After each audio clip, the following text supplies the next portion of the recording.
using the ocean itself as additional shielding from hegemony sensors.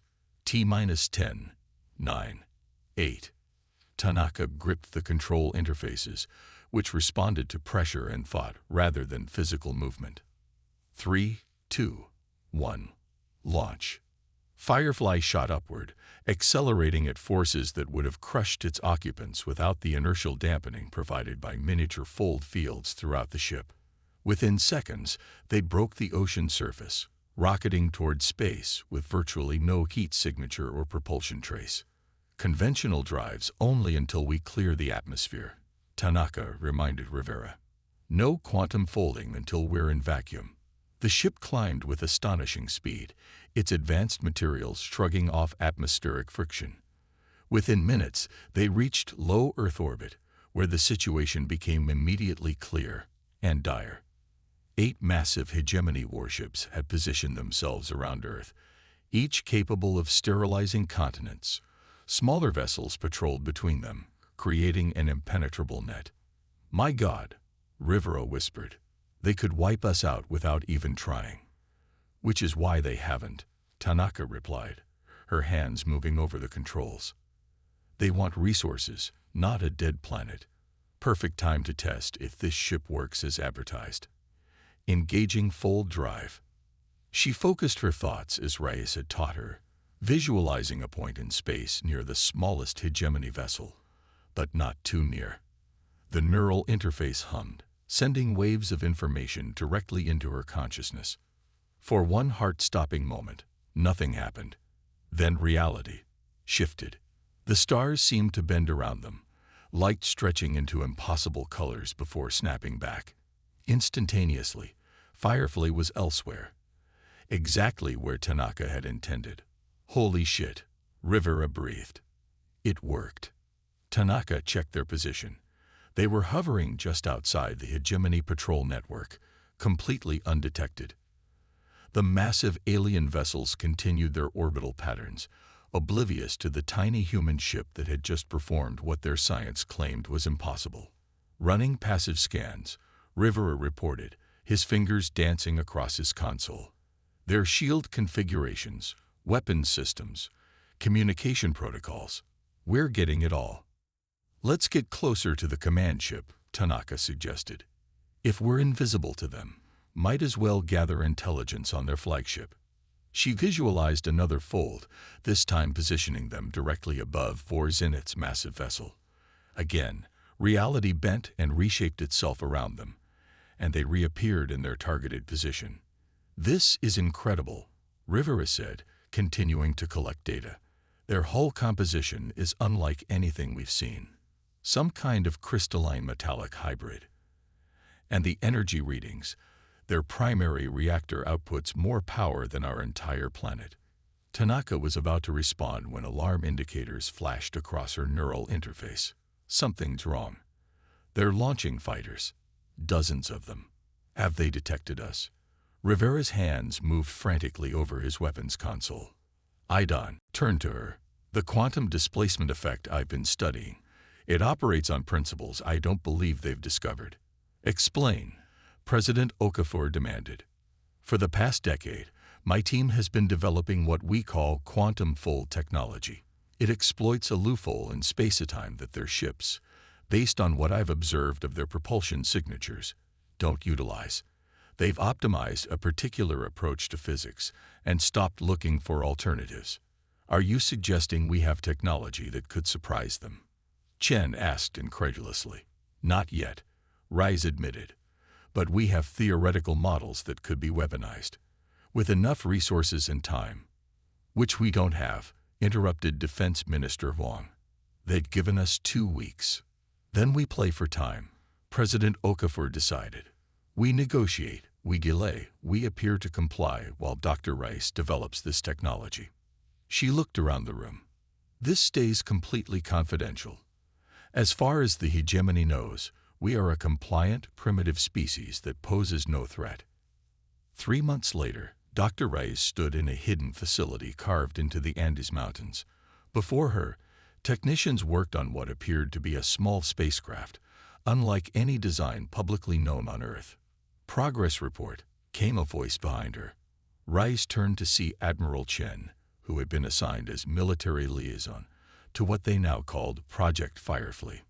"We've solved the containment problem," she said, leading him closer to the ship. "The quantum fold creates enormous energy differentials that would tear apart conventional materials. We've developed a new alloy that can withstand the stress." "Will it work?" Chen asked, studying the sleek design of the prototype. "In theory," Rais replied. "The hegemony ships use a form of space-time manipulation we call push drive. They push against the fabric of space itself. Effective, but energy-intensive and limited to light speed in normal space." She pointed to the heart of the Firefly. "Our approach folds space instead of pushing against it. We don't fight physics, we step around it. If it works, this ship won't just match their capabilities. In some ways, it will exceed them." Chen looked skeptical. They'd had thousands of years to develop their technology. How could we possibly leap ahead? Rais smiled thinly. "Because they stopped looking. That's the weakness of technological supremacy, complacency. They found a path that worked and perfected it instead of exploring alternatives. Humans are still hungry, still searching." Their conversation was interrupted by an alarm. Chen's communicator buzzed urgently. "Chen here." "Admiral," came President Okafor's voice, tense with controlled fear. "The hegemony has detected unusual energy signatures from Earth. They're demanding immediate inspections of all research facilities. Vorzenith's ship is moving into low orbit over major population centers." Chen met Rhea's gaze. "How much more time do you need?" "A month for proper testing. 2 weeks minimum before we could even attempt a field test." The Admiral's face hardened. "You have 48 hours. Project Firefly." Commander Sarah Tanaka had never seen a vessel like Firefly. As she walked through the hangar buried deep in the Andes facility, the experimental ship gleamed under harsh lights, a sleek arrowhead designed with no visible engines or weapons. At 35, she was the youngest commander in Earth's space fleet, known for handling experimental craft others wouldn't touch. "It doesn't look like much," she observed to the man walking beside her. Captain Miguel Rivera grinned. "That's the point. The hegemony scanners register it as barely more than a shuttle. Everything that makes it special is hidden beneath that ordinary exterior." They approached Dr. Reyes, who was arguing intensely with a group of engineers around a holographic display. "Don't care about theoretical limits. Make it work," Reyes was saying, her usually composed demeanor fraying under pressure. She looked up as the officers approached. "Commander Tanaka, thank you for coming on such short notice. Hard to refuse when Admiral Chen personally calls at 3 a.m., Tanaka replied. He said this was a volunteer mission with high probability of not returning. Reyes nodded grimly. "Accurate assessment. You'll be testing technology that might not work against an enemy that will certainly kill you if it doesn't." "Yet here I am," Tanaka said evenly. "Explain what I'm flying." Over the next hour, Reyes outlined the principles behind Firefly. The quantum fold drive created what she called a pocket universe around the ship, temporarily removing it from normal spacetime before reinserting it elsewhere.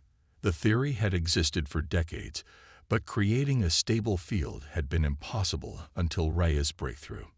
"The hegemony uses brute force," Reyes explained. "We're using finesse. Their ships need enormous energy to bend space. We slip through its cracks instead." "And the weapons systems?" Rivera asked. "Same principle. We can create localized fold events outside the ship, essentially opening tiny ruptures in spacetime near target vessels. The energy release is catastrophic." Tanaka whistled softly. "You're talking about weaponizing reality itself." "Precisely," Reyes said, her eyes gleaming with fierce intelligence. "And the hegemony has no defense against it because they've never encountered it before." "How do you know?" Tanaka challenged. "Because if they had this technology, they wouldn't bother with conventional drives at all. The energy efficiency alone would make it irresistible."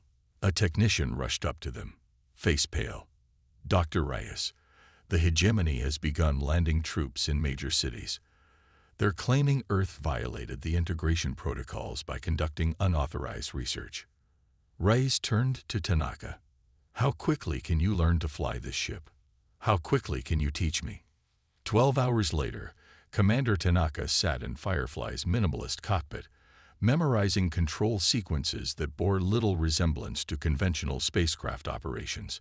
Captain Rivera occupied the weapons station beside her, while Dr. Reyes made final adjustments to the fold drive. Remember, Reyes said, the quantum computers handle most calculations. Your job is to visualize destination points. The neural interface reads your intentions and translates them into fold parameters. Like thinking about where I want to go, Tanaka asked skeptically. Exactly like that. Conventional navigation is too slow for quantum reactions. Your trained pilot's instincts will actually work better than conscious calculations. Admiral Chen's voice came through the communication system. Dr. Reyes, you need to see this. They hurried to the command center, where large screens showed news feeds from around the world. Hegemony troops, tall, silver-blue figures in seamless armor, were establishing positions in major cities. Their weapons weren't fired, but their message was clear. Resistance was futile. They're bypassing military targets, Chen noted, going straight for civilian infrastructure. Smart. They know we won't risk our own population. Reyes studied another screen showing Vor Zenith addressing the Global Council. The alien commander spoke with the patient condescension of an adult explaining simple concepts to children. Your unauthorized research activities demonstrate exactly why developing species require guidance, he was saying. You cannot be trusted with forces you don't comprehend. The hegemony will now assume direct oversight of all Earth technological development for your own protection. President Okafor's response was measured but firm. We have complied with all resource requirements. The restrictions on research exceed the terms originally presented. The terms, Vor Zenith interrupted, evolve as circumstances require. This is not a negotiation between equals, Madam President. Chen turned to Reyes. We're out of time. The hegemony's main battle group is moving into position. 8 capital ships, including Vor Zenith's command vessel. Firefly isn't ready, Reyes protested. The fold drive needs at least another day of calibration. We don't have another day, Chen replied grimly. Launch in 3 hours. This is our only shot.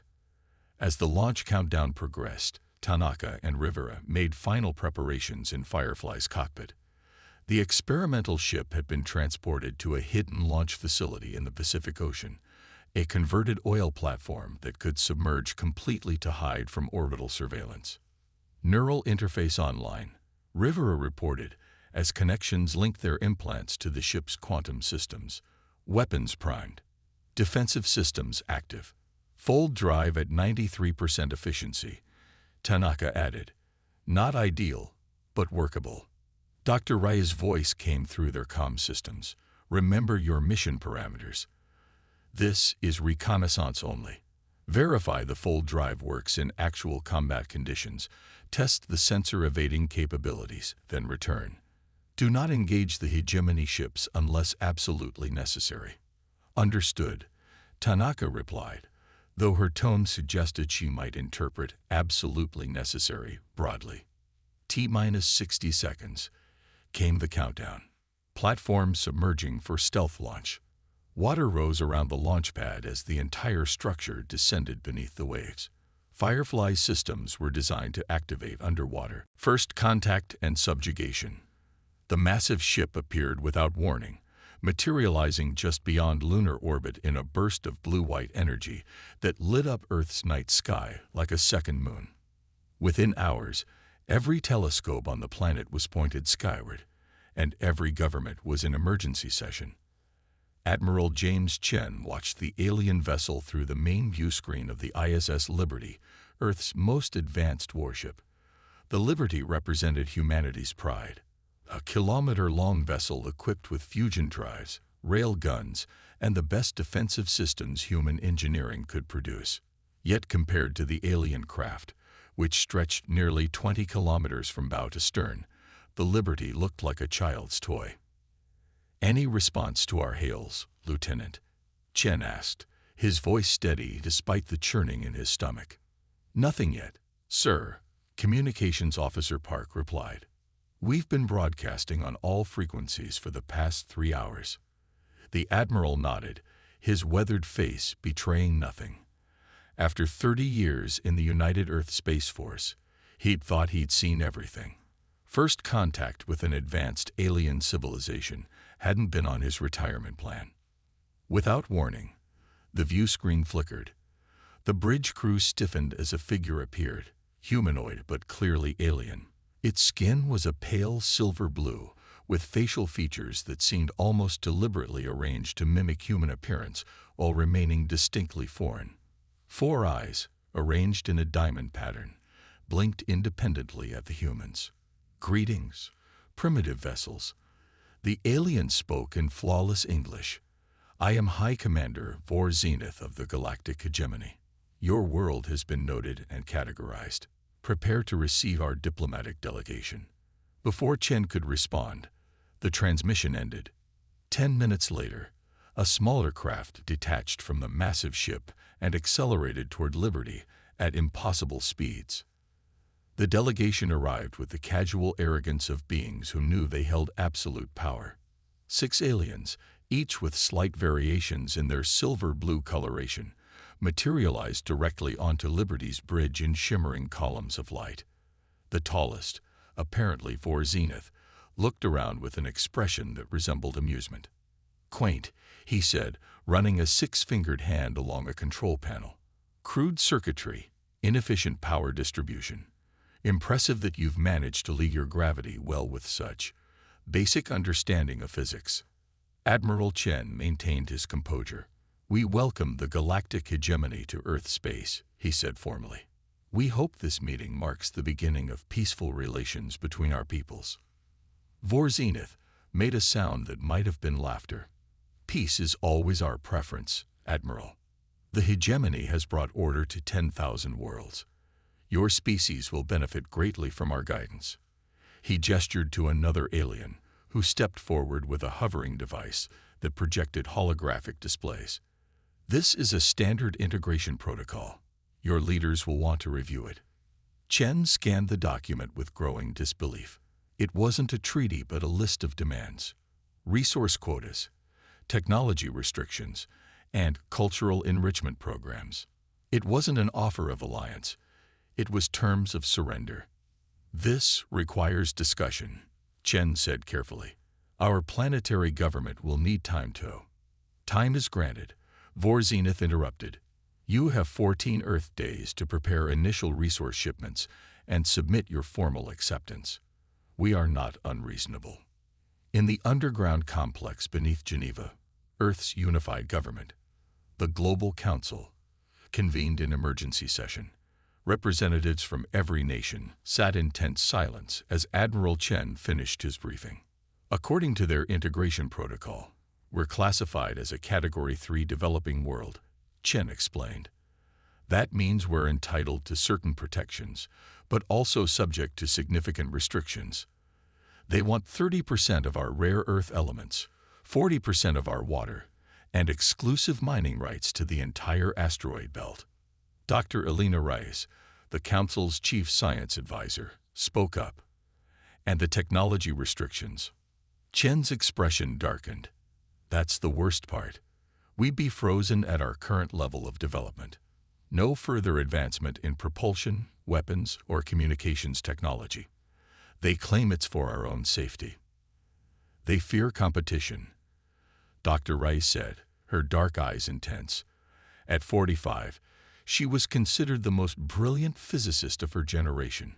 "It's the most efficient way to prevent us from ever challenging them." Council President Okafor stood, her tall frame commanding attention. "What are our options, Admiral?" Chen hesitated. "Militarily, none. Their smallest vessels could destroy our entire fleet without effort.